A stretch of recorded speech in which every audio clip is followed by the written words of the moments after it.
चलिए अपने आत्मा के ज्ञान और ध्यान की ओर।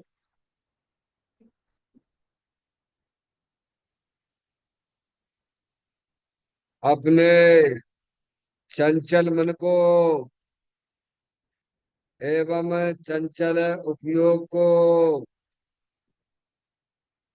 स्थिर करने के लिए चिन्वाणी माता के माध्यम से अपनी वर्तमान ज्ञान की पर्याय में सम्यक भेद ज्ञान उत्पन्न करते हुए शरीर शरीर से संबंधित जितने भी चेतन अचेतन पदार्थ हैं उनका मुझ भगवान आत्मा के साथ में किसी भी प्रकार का कोई संबंध नहीं है। इस प्रकार समस्त पर पदार्थों में अपने संबंध की वृत्ति को छोड़ते हुए अंदर में जो अखंड ज्ञान ज्योति स्वरूप भगवान आत्मा है उसमें ही वर्तमान पर्याय का संबंध जोड़ते हुए कि मेरा यह भगवान आत्मा सदा काल शरीरादिक पर पदार्थों से भिन्न एकमात्र अखंड ज्ञान ज्योति स्वरूप है। ऐसा अपने आप को जानो और ऐसा ही अनुभव करो कि वर्तमान में ही मेरा यह भगवान आत्मा शरीर आदि पर पदार्थों से भिन्न एकमात्र अखंड ज्ञान ज्योति स्वरूप ही है।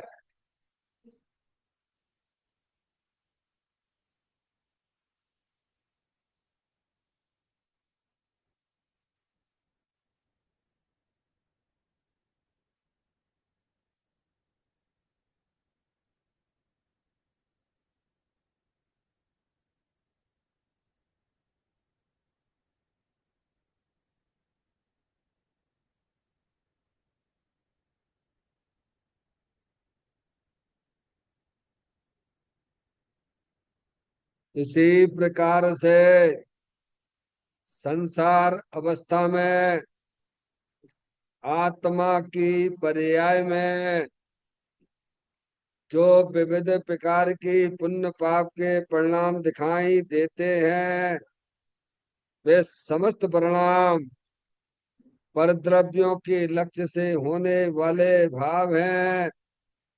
वे हमारे आत्मा का स्वभाव नहीं है।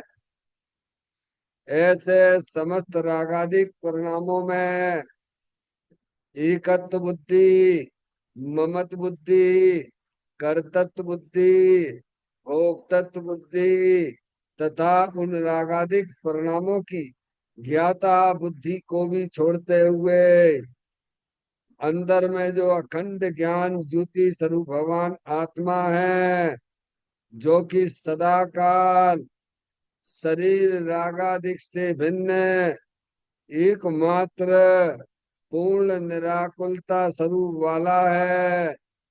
ऐसा अपने आप को जानो और ऐसा ही अनुभव करो कि वर्तमान में ही मेरा यह भगवान आत्मा शरीर रागादिक से भिन्न एकमात्र पूर्ण वीतराग आनंद मूर्ति स्वरूप है।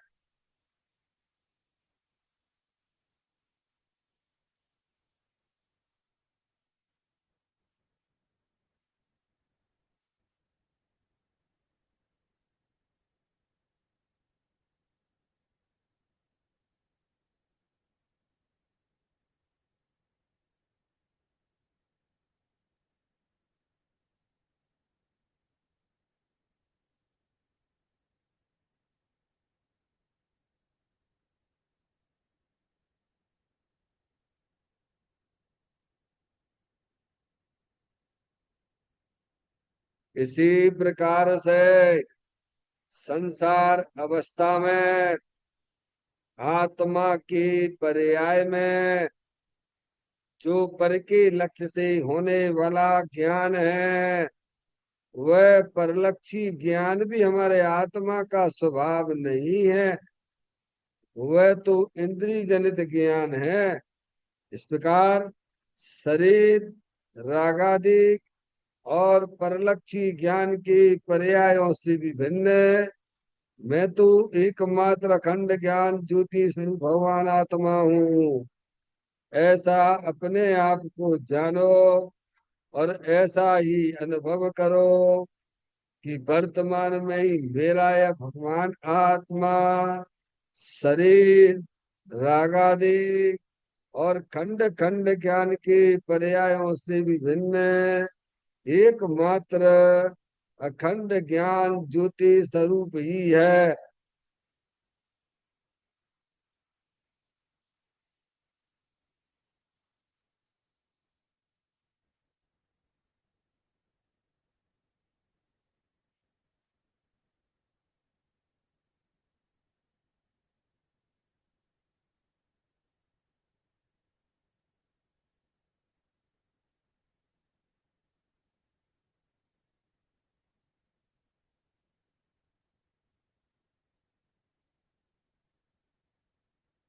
तरप कर्म, भाव कर्म, नो कर्म रहित शुद्धात्म स्वरूपो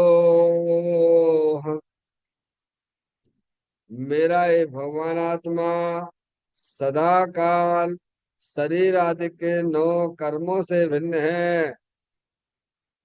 मेरा ये भगवान आत्मा सदा काल ज्ञान वर्णादि 8 कर्मों से भी भिन्न है। मेरा ये भगवान आत्मा सदा काल मूराग देश भाव कर्मों से भी भिन्न है। इस प्रकार द्रव कर्म, भाव कर्म, नो कर्म तीनों कर्मों से रहे मैं तो एकमात्र परम पवित्र शुद्धात्म स्वरूप हूँ। ऐसा अपने आप को जानो और ऐसा ही अनुभव करो कि वर्तमान में ही मेरा यह भगवान आत्मा तीनों प्रकार के कर्मों से रहे एकमात्र परम पवित्र शुद्धात्म स्वरूप है।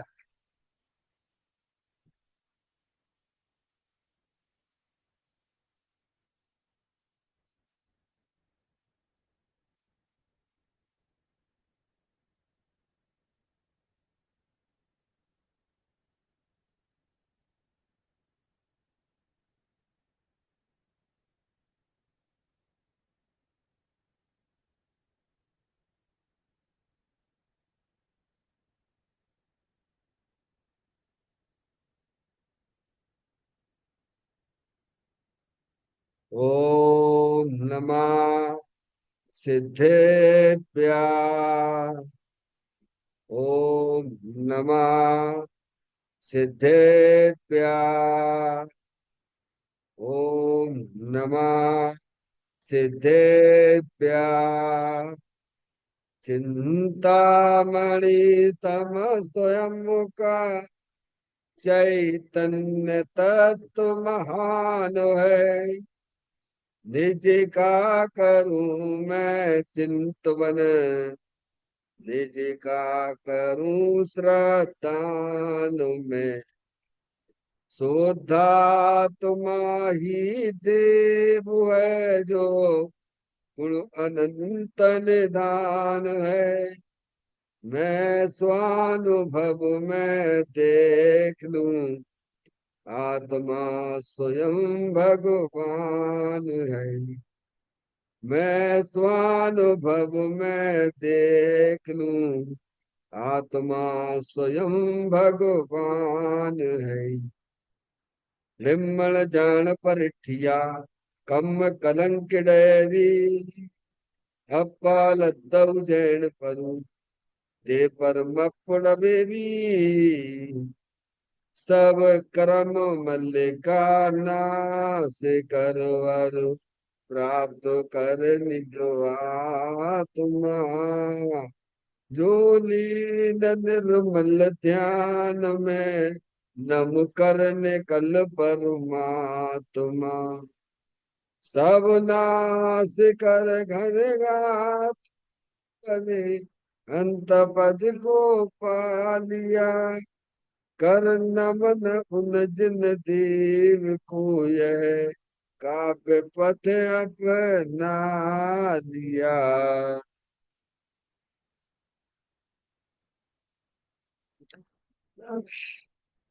श्री योग सार जी नामक परम आध्यात्मिक ग्रंथ स्वाध्याय हेतु में विराजमान है। आज से 1400 वर्ष पहले इस महान पवित्र ग्रंथ की रचना दिगंबर संत योगेंद्र महाराज जी हुए हैं। उन्होंने इस महान पवित्र ग्रंथ की रचना की और उन्होंने इस ग्रंथ का नाम योग सार जी रखा। योग सार का सीधा सा अर्थ है मुक्ति के मार्ग में योग का मतलब जोड़ होता है। किसका किसके साथ में जोड़ करना? तो अरिहंत परमात्मा कहते हैं कि अपनी वर्तमान सुत ज्ञान की पर्याय का अंदर में जो अपना त्रिकालिक ध्रुव भगवान आत्मा जो कि सदा काल द्रव कर्म भाव कर्म नो कर्म से रहे एकमात्र अखंड ज्ञान ज्योति स्वरूप है। ऐसे ज्ञायक प्रभु परमात्मा में अपनी वर्तमान सुत ज्ञान की पर्याय का संबंध जोड़ने का नाम योग है, जिसे शास्त्रीय भाषा में सम्यक दर्शन सम्यक ज्ञान भी कहते हैं। और उसमें ही अपनी वर्तमान पर्याय को मग्न कराना, लीन करना, स्थिर करना, उसे सार कहते हैं, यानी सम्यक चारित्र कहते हैं। तो योग सार क्या हो गया? सम्यक दर्शन, सम्यक ज्ञान, सम्यक चारित्र वाली निर्मल पर्याय, पवित्र पर्याय जो अपने आत्मा के आश्रय से प्रकट होती है, इसे यहाँ योग सार कहते हैं। और इसे ही अरिहंत परमात्मा मोक्ष मार्ग कहते हैं और इसी का नाम धर्म है। देखिएगा योग सार ग्रंथ के माध्यम से हम और आप यहाँ पर 71वें नंबर की गाथा का स्वाध्याय चल रहा है। इस गाथा का जो मूल विषय है कि पुण्य को पाप जाने वही ज्ञानी है। ज्ञानी की परिभाषा क्या बताई है? जो पुण्य यानी शुभ भाव। पुण्य का मतलब क्या है? जो अपनी आत्मा में संसार अवस्था में कसाई की मंदता लिए भगवान की पूजा के, भक्ति के, दया दान आदि के, अनवरत आदि के जो परिणाम होते हैं वे शुभ भाव हैं, वे पुण्य भाव हैं। वे भी वास्तव में ज्ञानी उसे पाप भाव समझता है। पाप भाव किसे कहती हैं? जो आत्मा की पर्याय में हिंसा के, झूठ के, चोरी के, कुशील के, परिग्रह के, पंच इंद्रिय के विषय वासना के परिणाम जो आत्मा की पर्याय में होते उसे पाप भाव कहते हैं। दोनों को समान गिना जा रहा है। या जैसा पाप का परिणाम है वैसा ही पुण्य का भी परिणाम है, क्योंकि पाप के परिणाम में परलक्षी भाव है और पुण्य के परिणाम में देव सात गुरु का परिणाम है। वह दोनों ही परलक्षी भाव हैं। इस अपेक्षा से ज्ञानी उस पुण्य के भाव को भी पाप के समान ही जानते हैं। दोनों ही परिणामों में आत्मा को शांति नहीं है, क्योंकि दोनों का जो लक्ष्य है ना वह परलक्षी भाव है। हम्म, समझ में आ गई बात? माता जी कितनी देर तक पूजा कर सकती हूँ आप? ईमानदारी से बता दो। कितनी देर स्वाध्याय कर सकती हो? है, स्वाध्याय करते करते तो बहुत आपको शांति मिलती होगी। भगवान की पूजा करते करते कछु तो शांति मिलती होगी। भगवान कुछ नहीं है, थोड़ा सा कसाय की मंदता हो गई है भगवान। समझ में आया भैया? हम्म? वो तो ऐसा ही है जैसे 104 डिग्री बुखार उतर के 100 आ गया। क्या हो गया? पर दोनों है तो अशांत भी परिणाम है। दोनों में आत्मा को शांति नहीं है। तो शांति किस में मिलेगी? है अपनी आत्मा में। जो परिणामों में शांति कब आएगी? कि अंदर जो अपना चेतन भगवान आत्मा है, जो सदा काल शरीर से भिन्न है, सदा काल कर्मों से भिन्न है, सदा काल रागादिक परिणतियों से भी भिन्न है। ऐसे भगवान आत्मा की जब दृष्टि करोगे, उसका आश्रय लोगे, तो अभी यहाँ बैठे बैठे आपकी पर्याय में शांति प्रकट हो जाएगी। मोक्ष मार्ग जैसी पर्याय प्रकट हो जाएगी। समझ में आ गई बात? कब से शांति को ढूंढ रहे हो? अरे भैया, शांति को कब से ढूंढ रहे हो? अनादिकाल से आत्मा शांति के लिए बारी बार दौड़ लगाता रहता है। कभी पाप के परिणामों में शांति देखता है, कभी पुण्य के परिणामों में शांति देता है। दिगंबर साधु कहते दोनों ही वास्तव में एक जैसे ही हैं, क्योंकि दोनों का विषय पर ही है। समझ में आया भैया? इसीलिए एक जैसे ही हैं। एक जैसे क्यों हैं? पाप के परिणाम का विषय भी संसारी जीव हुआ करते हैं, और पुण्य भाव के परिणामों में भी देव शास्त्र गुरु हुआ करते हैं। दोनों का आश्रय परद्रव्य है। और जब तक आत्मा की पर्याय में परद्रव्य का आश्रय रहेगा, तब तक वह आत्मा की पर्याय में शांति आने वाली नहीं है। इसीलिए ज्ञानी हमें ये समझाते हैं, ज्ञानी ऐसा जानते हैं, मानते हैं कि ये पुण्य पाप सब पराश्रित भाव हैं, क्षण भंगुर तत्व हैं, आने जाने वाली चीजें हैं। इनसे हमारा कोई संबंध ही नहीं है। मेरा संबंध तो अंदर जो त्रिकालिक ध्रुव भगवान आत्मा है, बस वो ही मेरी चीज है। समझ आया भैया? देखिए, गाथा का पाठ करते हुए उस विषय पे भी अपन चलेंगे। हर पाप को सारा जगत ही बोलता है पाप है, पर कोई बिरला बुद्ध कहे पुण्य भी तो पाप है। क्या कहते? सारी दुनिया पाप भाव के परिणाम को, हिंसा के, झूठ के, चोरी के, कुशील वासना के परिणाम है, पंच इंद्री के विषय वासना के परिणाम, सब दुनिया सब कहते हैं पाप परिणाम है, इसे छोड़ो छोड़ो छोड़ो। क्या भगवान पाप भाव के परिणाम को दुनिया में कोई अच्छा ना कहता है, क्योंकि वे संकलेश रूप परिणाम है। पाप भाव के परिणाम संकलेश रूप हुआ करते हैं। पर कोई बिरला बुद्ध कहे कि पुण्य भी तो पाप है। बिरला, बिरले, यानी बिरले मिलेंगे, ढूंढे ना मिले। समझ गए आप? हम्म, हाँ। वे कहते हैं भाई साहब, जैसा पुण्य पाप का परिणाम है ना, आकुलता वाला है ना, ऐसे पुण्य में भी आकुलता ही है।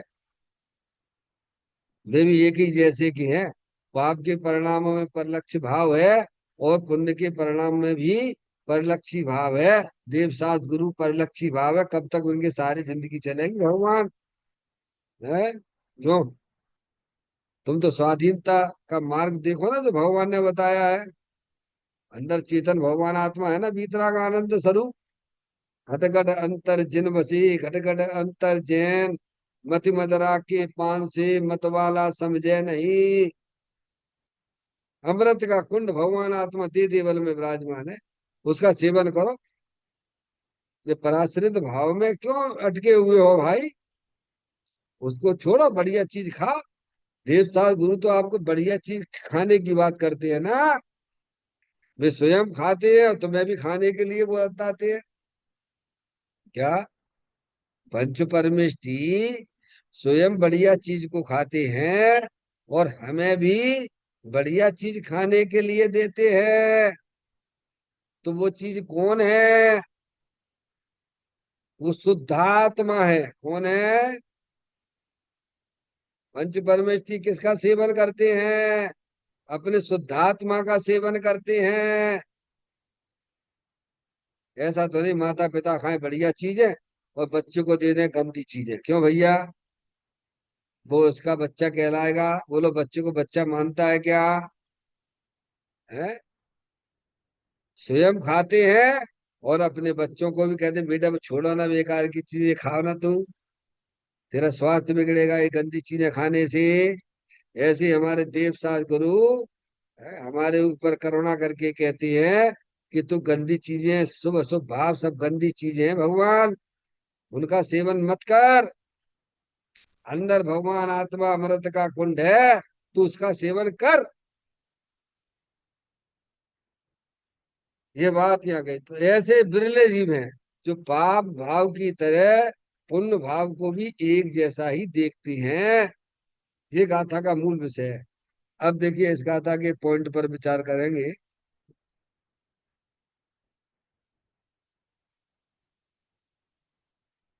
ज्ञानी को भी अशुभ से बचने के लिए शुभ भाव आते हैं, परंतु निजात्म रूपी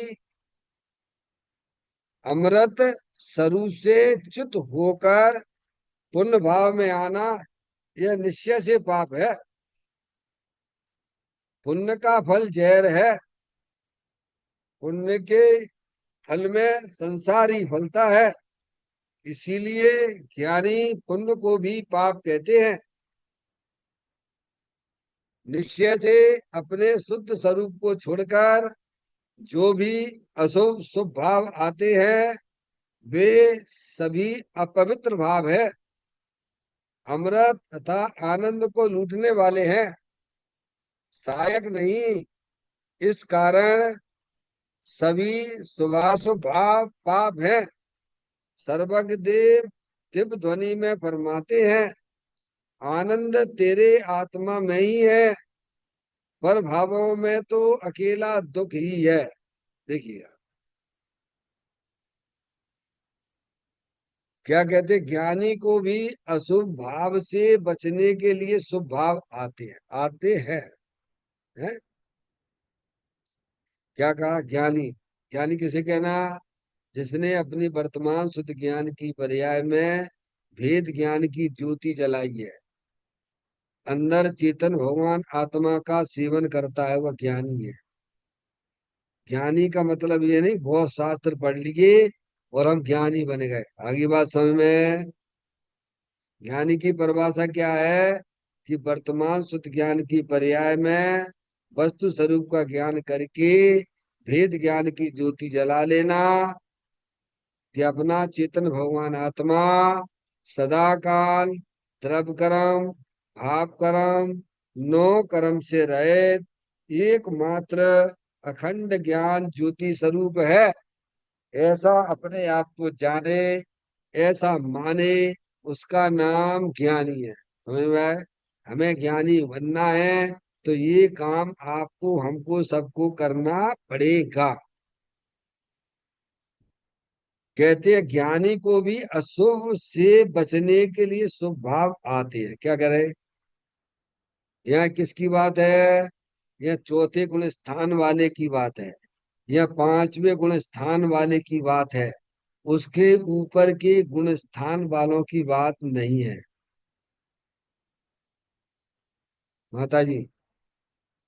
क्योंकि हमारे साधु परमेष्टि होते हैं, उनका छठवां सातवां गुण स्थान होता है, उनको अशुभ भाव का तो उन्होंने नाश कर दिया है।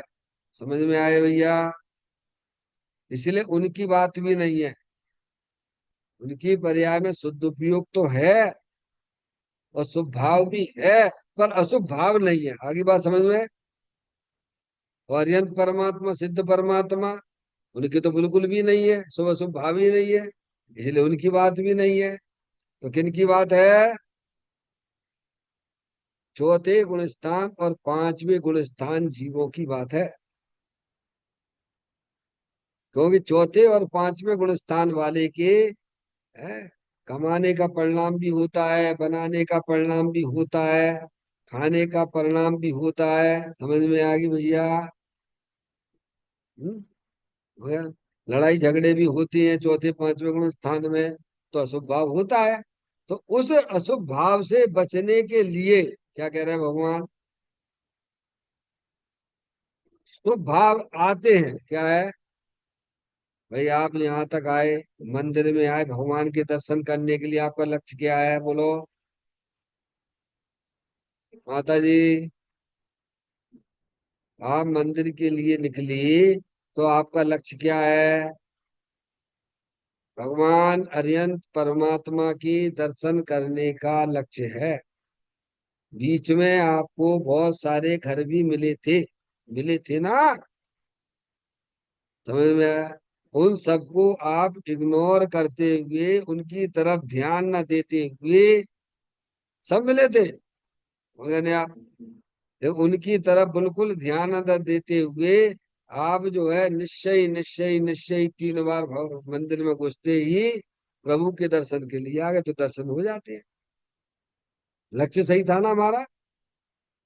फिर ये बीच में मिले, हमें क्या पता कौन मिले थे, क्या मिले थे? इग्नोर कर दिया ना हमने। समझ गए आप? ऐसे ही ज्ञानी जीवों की पर्याय में चौथे गुण स्थान से ज्ञानी की पर्याय में अशुभ भाव भी आता है और शुभ भाव भी आता है।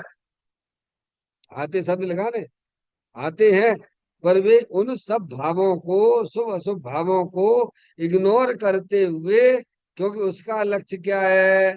एक अपने आत्मा का आनंद लूटना है। क्या है?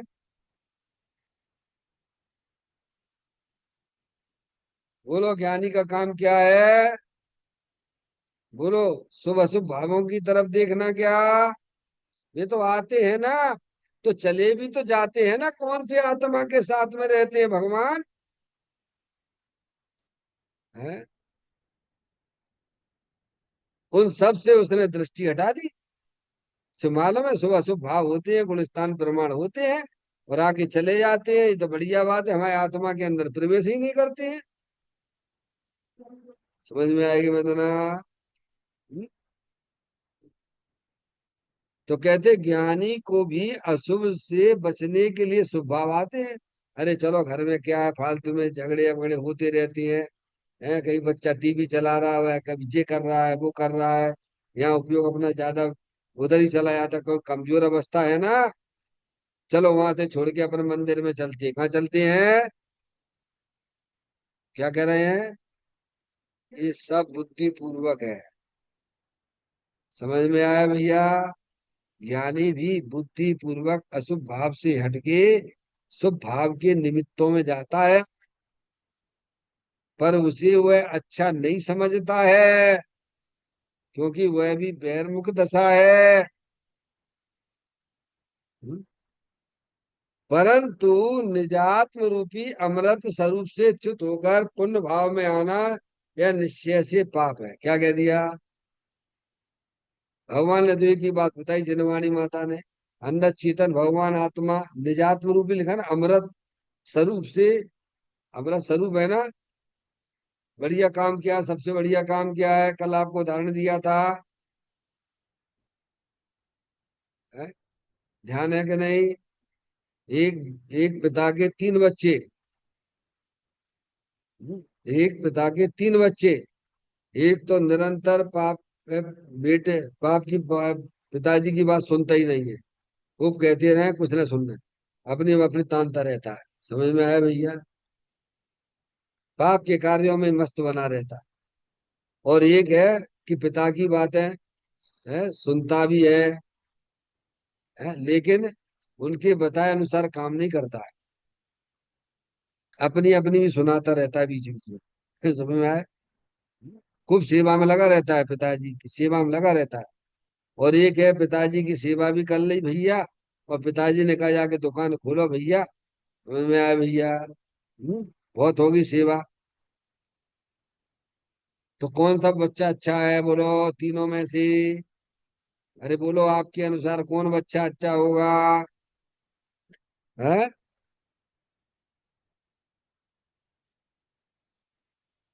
जो पिता की बात मानता है वह बच्चा सही है। समझ गए? और पिता तो कह रहे हैं, लेकिन फिर भी पिता की सेवा में लगा ही रहता है। वो क्यों लगा रहता है? जरूर उसके दाल में काला है। नहीं आई समझ में?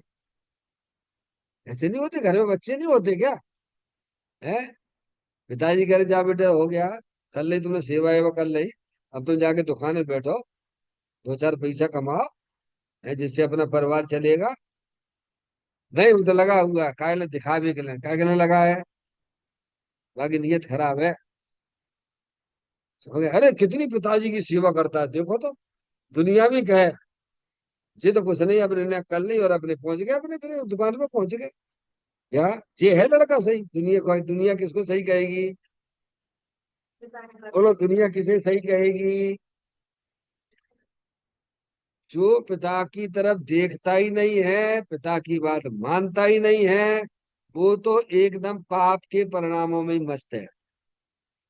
एक पिताजी के पास तो आया, पर पिताजी की सेवा में ही निरंतर लगा हुआ है। पर पिताजी जो काम करने के लिए कहते हैं वह काम वह नहीं करता है।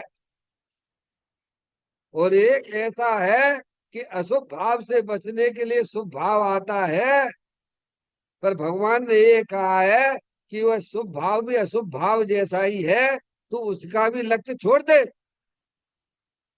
अंदर चेतन भगवान आत्मा अमृत का कुंड है, उसका उसके तू जान और उसका तू सेवन कर।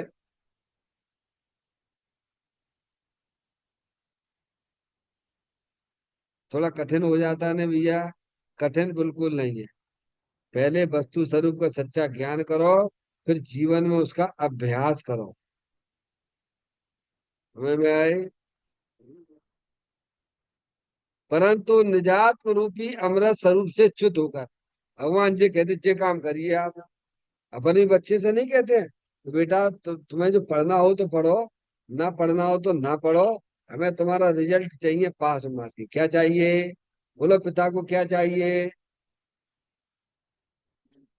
अरे पिताजी क्या चाहते हैं कि पिताजी हम तो दिन भर पढ़ते रहते हैं। खूब पढ़ते रहो बेटी, हमें तो तुम्हारा रिजल्ट चाहिए, उत्तीर्ण रिजल्ट चाहिए। क्या? वगैरह क्या चाहिए? माता पिता को क्या चाहिए बोलिए आप? उत्तीर्ण रिजल्ट चाहिए। ऐसे ही आप भगवान की पूजा करते हो तो करो, ना करते हो तो ना करो। काम तो भगवान ने ये बताया कि अपनी आत्मा की पर्याय में भीतरा भाव प्रकट करो। क्या करना? क्या करना भैया? बोलो प्रभु तुमसे क्या उम्मीद लगाए, माँ तुमसे क्या उम्मीद लगाए बैठी है? हैं? माता पिता क्या उम्मीद लगाए बैठे हैं कि तुम अपनी आत्मा में भीतरा भाव की उत्पत्ति करो। और वह भीतरा भाव की उत्पत्ति पर द्रव्य के लक्ष्य से नहीं होती है। अंदर जो चेतन भगवान आत्मा अमृत का कुंड है, सुख शांति के भंडार स्वरूप वस्तु है, उसकी दृष्टि करने से होती है। तो यहाँ ये कहते हैं, निजात रूपी अमृत स्वरूप से च्युत होकर पुण्य भाव में आना यह निश्चय से पाप है। क्या है? काम तुझे करना चाहिए था। अब मंदिर में भी आगे लगे रहते हो, लगे रहते हो, लगे रहते हो। थोड़ा 5-10 मिनट भगवान जैसे बैठे वैसे ही तो बैठने का अभ्यास करो। कौन करेगा? अरे 1 घंटा मंदिर में लगाते हो, भगवान की पूजा भक्ति में लगाते हो, तो 5 मिनट भगवान जैसे भी तो बन के बैठ जाओ। हैं? अरे हमारे अरिहंत परमात्मा सिद्ध परमात्मा है, अपनी आत्मा के साथ अनंत काल तक रह रहे हैं उसमें। बोलो रह रहे हैं कि नहीं रह रहे हैं? बोलो। तो 5 मिनट भी नहीं बैठते, 2 मिनट भी नहीं बैठते हो? ऐसा नहीं होता है। अपन जो है सम्मित शिखर जी की यात्रा करते हैं ऊपर जाके चढ़ के।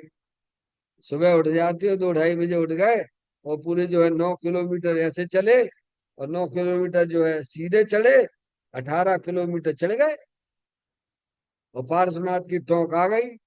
क्या भैया, तो कितनी देर रुकते हो? बोला भैया कितना कष्ट करके वहां तक पहुंचे तुम, काय कहाँ जा रहे हो? ओ पार्श्वनाथ भगवान के दर्शन करने जा रहे हो। बहुत अच्छी बात है। इतना तुम कष्ट सहन करके 18 किलोमीटर की चढ़ाई चढ़ के यहाँ तक आए हो, तो कम से कम 18 मिनट तो बैठ जा भगवान। तो कितने लोग बैठते हैं बोलो माता जी? हैं? हैं कितने? आधा घंटे बैठते हैं? आधा घंटे में क्या करते रहते हो? ये कौन सा लड़का आओ है, कौन सी लड़की आई है, ये कैसा कपड़ा पहन के आओ है? क्या करते हो वहां जाके बैठे? आधा घंटे ही बैठते हो तो करते क्या ही बता। क्या वे नहीं आए? अपने वे नहीं आए जो अपने संगे थे, जिनको इंतजार कर रहे हो तुम? क्या कर रहे हो वहां जाके आधा घंटा बैठ के? आधा घंटे भी बैठते हो ना, तो दूसरे के इंतजार में निकालते हो, दूसरों की तरफ देखते रहते हो। हैं? वो भी बहुत है। समझ आप अपने यार दोस्तों को, परिवार वालों को इंतजार करते हो आप? वे भी आ रहे पीछे से बैठ जाते, भैया साथ साथ चले चलेंगे। हैं? वहां बैठिए, भगवान के पास बैठिए, थोड़ा स्तुति वगैरह बोल लीजिए। है फिर शांति से भगवान ने जो अपना अपना आत्मा बताया है, जिससे पार्श्वनाथ भगवान जिसके आश्रय थे पार्श्वनाथ बने, वो भी काम करने की नहीं करना है। फिर तो यहाँ यही तो बता रहे हैं ना, निजात रूपी अमृत स्वरूप से च्युत होकर। कैसे? अपना भगवान आत्मा अमृत का कुंड है ना। बोलो भगवान ने कहा है कि नहीं? भगवान की दिव्य ध्वनि में आया कि नहीं आया है? आत्मा कैसा है? अमृत का कुंड है, सुख शांति के भंडार स्वरूप वस्तु है। उसने आज तक शरीर को छुआ तक नहीं है, उसने आज तक कर्मों को छुआ नहीं है, उसने कभी राग को भी नहीं छुआ है। ऐसा भगवान आत्मा अमृत का कुंड है? उसके साथ में बैठिए। क्या? अब ये चीज छोड़ के क्या करे? वह उसी में लगे रहना। किसमें? माता जी, 1 घंटा मनुष्य पर्याय को मिला है, मंदिर में आए, भगवान की जो है, तुमने जो है 1 घंटा वही में लगा दो, पंच इंद्रिय के विषयों को जैसे कैसे छोड़ के आए। समझ में आया भैया? तो भगवान कहते कितना मूर्ख है, कितना मूर्ख है। बड़ी मुश्किल से तो पंच इंद्रिय के विषय भोगों से बच के यहाँ हमारे तक आओ है? और फिर भी वही में लगो रहता है। शांति से बैठ जा चुपचाप, अपने आत्मा का ज्ञान करो। ये करो, क्या करो? वो तो विष है, विष शब्द लिखा ना इसमें। कहते हैं, निजात्म रूपी अमृत स्वरूप से च्युत होकर। क्या कहा? कहाँ से च्युत हो रहा है और कब से च्युत हो रहा है बोलो? अरे ऐसा आत्मा तो सभी के पास में है ना। अनंत सिद्ध परमात्मा के पास में भी है? अरिहंत परमात्मा के पास में भी है, सिद्ध भगवान के पास में भी है, साधु परमेष्ठी के पास भी है भैया। अरे सभी के पास में है। सब जीव अमृत स्वरूप है, सुख शांति के भंडार स्वरूप है। अब हमें तुम्हें मौका मिल गया है, तुमने शास्त्र के द्वारा ये बात जान ली है, तो एटलीस्ट तुम्हारे लिए तो जरूरी हो गई कि नहीं हो गई बोलो? जो नहीं जानते हैं उनकी बातें छोड़ दीजिए। एक व्यक्ति अंधा गड्ढे में गिरे, और एक आंख वाला गड्ढे में गिरे, तो दोनों में बोलो, आंख वाले को क्या कहेंगे दुनिया, और अंधे को क्या कहेंगे बोलो भैया? अरे बोलो प्रभु। दोनों गड्ढे में जाके गिरे, अंधा भी गड्ढे में गिरा, आंख वाला भी गड्ढे में गिरा, तो दुनिया देख रही है, तो किसको क्या कहेगी बोलो? है? क्या कहेगी? अरे भाई उसके पास तो आंख ना थी, है, वो गड्ढे में गिरा, तो समझ में आती है भगवान, तुम्हारे पास तो आंख थी, तुम्हें तो सब कछु दिख रहा हो, तो तुम क्यों गड्ढे में गिरे? हैं? ऐसे ही तुम जिनवाणी माता का स्वाध्याय करते हो, हैं? जो नहीं करते हैं वे अंधे हैं, वे बहरे हैं, वे पंचेंद्रिय के विषयों के गुलाम हैं। समझ में आ गई बात भैया? आप स्वाध्याय करते हो, आपने जिनवाणी माता के माध्यम से समझ लिया है कि अंदर चेतन भगवान आत्मा अमृत का कुंड है, सुख शांति के भंडार स्वरूप वस्तु है। तो जैसे अज्ञानी जीव जो करते हैं, क्या उसी में लगे रहना क्या? ये लिखा है उसमें, क्या लिखा है? कहते हैं निजात्म रूपी अमृत स्वरूप से च्युत होकर, क्या, जैसे वे बैरमुखी है, जैसे तुम भी बैरमुखी हो, तो मतलब क्या निकला? एक इंद्री का जीव भी बैरमुखी है, तुम संगी पंच इंद्री, मनुष्य पर्याय, शास्त्र का स्वाध्याय भी तुम्हारे पास में, और तुम भी वही वही में लगे भय हो। तो तुम में और उनमें क्या अंतर, बोलो वंदना? अरे बोलो भगवान। इतने दिन हो गए शास्त्र पढ़ते पढ़ते, बात समझ में आती है कि नहीं आती है कि जनवाणी माता किस सेवन के लिए कह रही है? कहाँ पे तुम्हें डट के रहना है?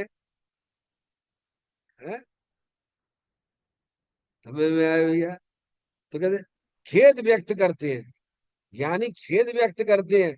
अरे निजात स्वरूप अमृत का कुंड है, वहां से हटके है शुभ भाव में ही लगे रहना। तभी तो 15वें नंबर की गाथा इसमें लिखी गई है भगवान।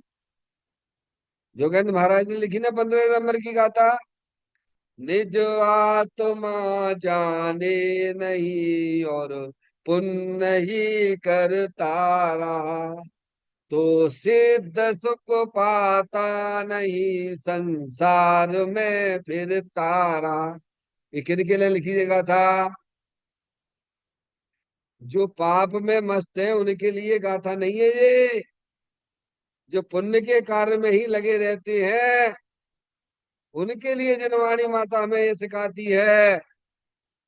निज आत्मा जाने नहीं और पुण्य नहीं करता रहा, तो सिद्ध सुख पाता नहीं संसार में फिरता रहा। किनके लिए है?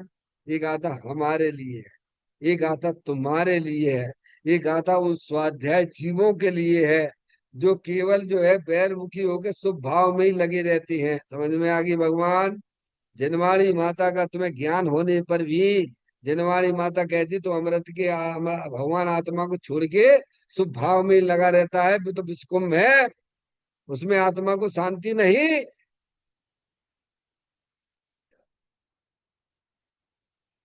कहते हैं निजात्म रूपी अमृत स्वरूप से च्युत होकर पुण्य भाव में आना यह निश्चय से पाप है। क्या? देखो जनवाणी माता अपन को ऊपर चढ़ने के लिए बोलती है, क्या बोलती है? आप ऐसा समझो कि भाई साहब है, ये तो हमारा ये छुड़ा दे रहे हैं, शुभ भाव छुड़ा दे रहे हैं। नहीं, शुभ भाव छुड़वा के तुम्हें बढ़िया जगह भेज रही है। कहाँ भेज रही है? तुम्हारे अमृत भगवान आत्मा में बैठा रही है। कहाँ बैठा रही है? जिनवाणी माता नीचे गिरने का उपदेश नहीं देती है। यहाँ तक आ गए, धन्यवाद। अब तुम थोड़े ऊपर जाइए। क्या? अब तुम यहाँ तक कैसे पंच इंद्रिय के विषय वो छूट छाड़ के आए, भगवान भगवान के दर्शन करने आए हैं, और वो दर्शन तो ना करो और यही अपनी कप पे लगाने लग जाओ। क्या कर रहे हैं तुम बंधना? अरे कितने मुश्किल से पंच इंद्रिय के विषय भोगों को छोड़ के तुम भगवान के दर्शन के लिए यहाँ आए, और यहाँ आके यार दोस्तों से फालतू की बातें करने लग जाते हो। हैं? वो समय तो चला जाएगा भगवान। क्यों माता जी? आए थे दर्शन करने के लिए और लगे हो फालतू की बातें करने के लिए। है? और तुम्हारा में हार्ट अटैक होएगा तो गारंटी है क्या? है? जिस लक्ष्य से यहाँ मंदिर में आए हो, तो सबसे पहले लक्ष्य को आगे रखना,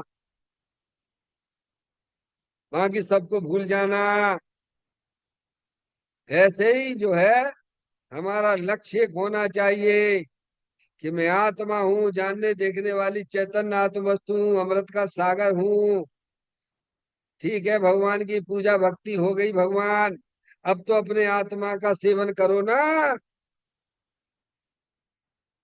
ये पॉइंट हमको ये सिखाता क्या है? निजात्म रूपी अमृत स्वरूप से च्युत होकर पुण्य भाव में आना यह निश्चय से पाप है। कहाँ ले जा रही जनवाणी माता, कहाँ ले जा रही है आपको?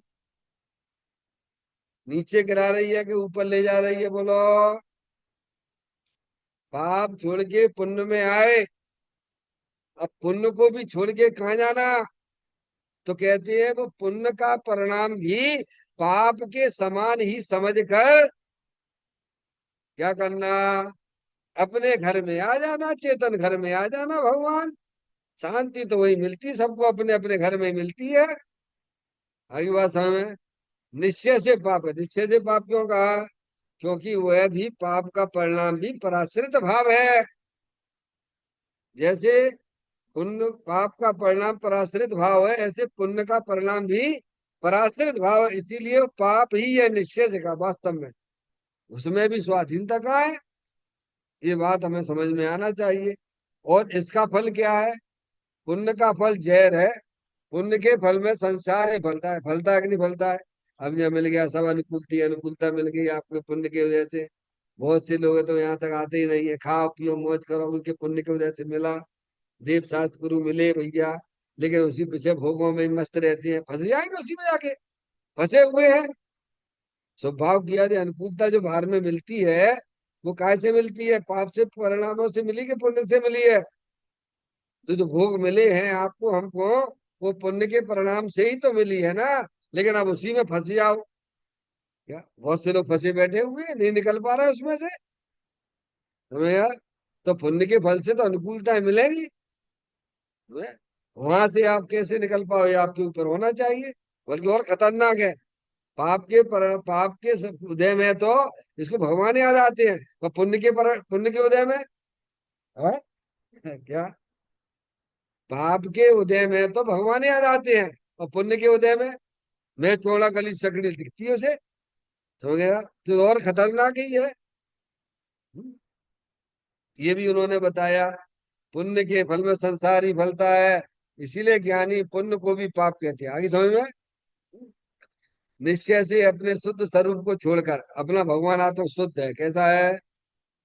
शुद्ध, परम पवित्र है। अपने शुद्ध स्वरूप को छोड़कर, छोड़कर यानी ज्ञान की पर्याय, श्रद्धा की पर्याय। समझ गया आप? हम्म? इसको छोड़ के बाहर में लगी रहती है। छोड़कर जो भी शुभ अशुभ भाव आते हैं, वे सभी अपवित्र भाव हैं। कैसे हैं? परलक्षी भाव है। समझ गया? अपनी आत्मा में जो मोह राग द्वेष के परिणाम होते हैं, वे अपवित्र हैं। ऐसा आचार्य कुंद कुंद देव ने समय सार की 72वें नंबर की गाथा में भी बताया है। क्या? ये अपवित्र हैं, मलिन हैं, दुखदाई हैं, संसार का कारण है। क्या? अर्थात हो गया, वे सभी अपवित्र भाव हैं, अमृत तथा आनंद को लूटने वाले। क्या? आत्मघाती परिणाम है। समझ गए?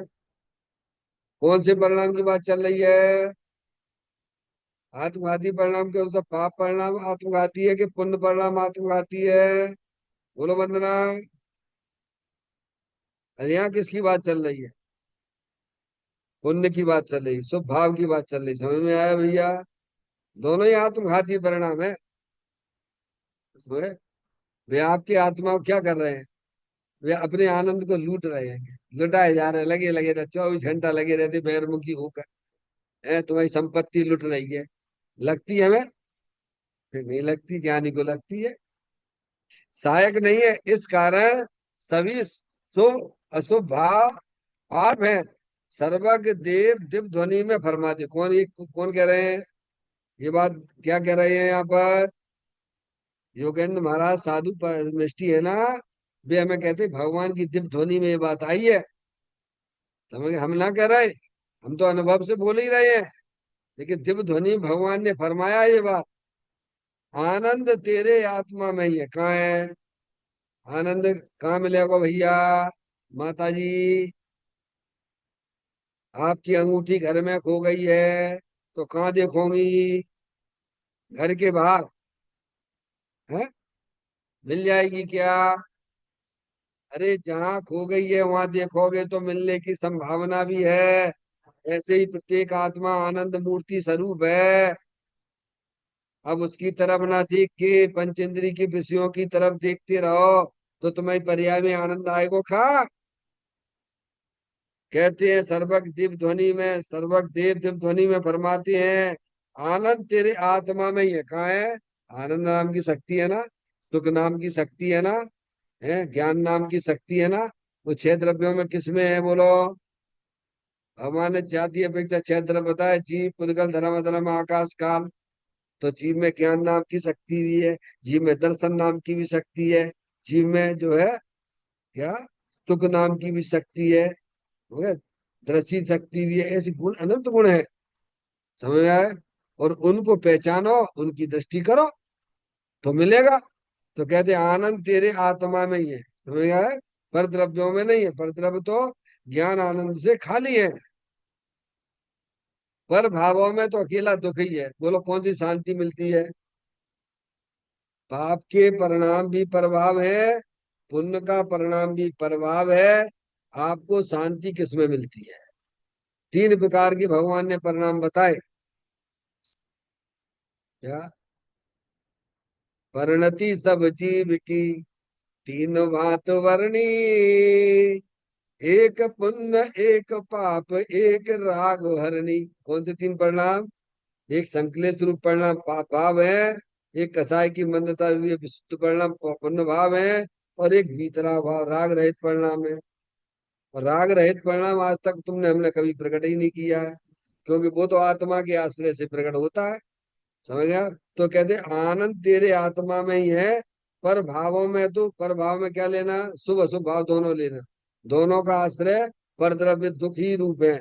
इसीलिए उनकी जाति को पहचान कर उन भावों से भी अपनी दूरियां बनाते हुए अंदर जो चेतन भगवान आत्मा वितराग आनंद मूर्ति स्वरूप है, उसे अपना जानो, उसे अपना मानो, और उसी का लक्ष्य लेके परिणमन करना, ये आत्मा का कर्म है, यही आत्मा का धर्म है।